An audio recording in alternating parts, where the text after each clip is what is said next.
This past week I've been testing out the community platform, AdPlist, and just had my first session.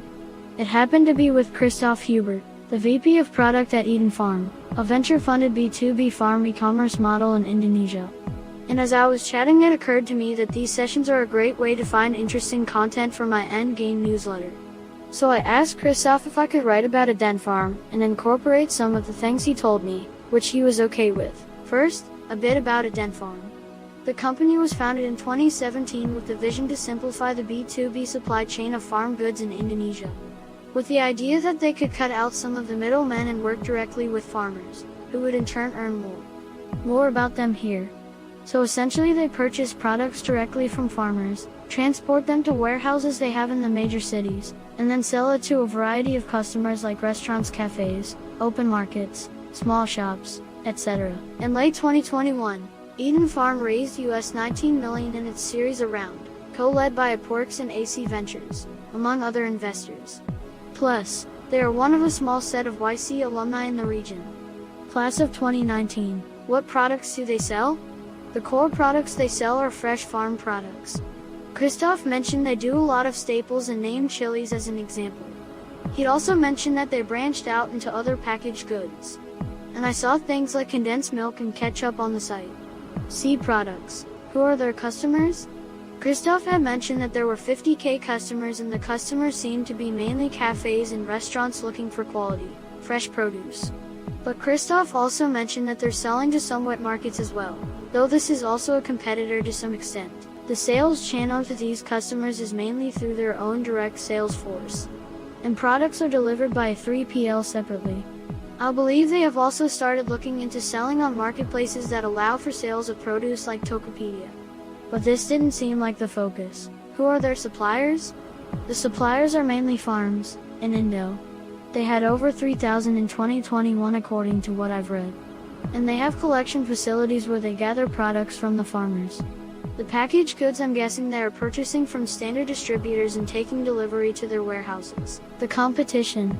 The Indo competitive landscape in this farm fresh product space is pretty intense, Christoph mentioned. A few of the players I saw were Tanihub, B2B focused, 350,000 customers, 45,000 farmers, raised over 94 meters.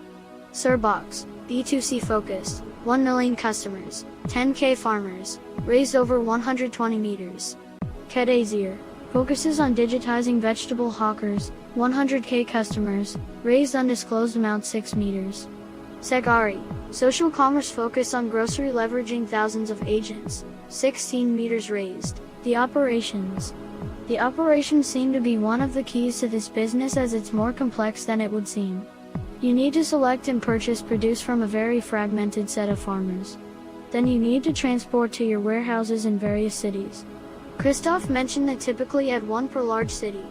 Then there are even delivery hubs in some large cities like Jakarta. 3PLs like Fresh Factory, then pick up from either the delivery hub or warehouse and do the last mile delivery to the customer. And of course you can imagine that inventory is one of the most difficult things to manage in the business, given that fresh produce spoils. Plus EdenFarm will be buying in bulk and holding inventory in hopes of selling it all. But I'm sure there are plenty of times when they don't manage to sell on time, and so this spoilage will probably be a major cost if not managed well. The tech? They of course have their own mobile app where they sell products. Also, Christoph mentioned they'd built their own transport management system and were using a WMS for the warehouses. Plus they will likely have some kind of CRM for their sales team and customer support.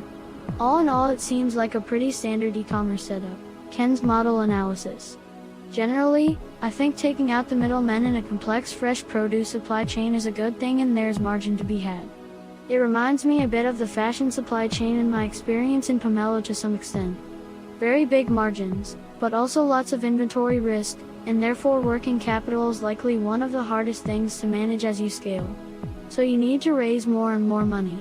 And probably you're loss-making for a while. Particularly since so many well-funded players are targeting this space. One angle that I think they should explore is separating competencies. For example, one model I really like is Vega Retail, who has operations in Vienna and soon in India, I believe. They're growing very fast and have an impressive set of investors behind them. What do? Basically, they provide sales distribution as a platform to FMCG companies. Is there anything that Vigo does that EdenFarm does not? Almost nothing.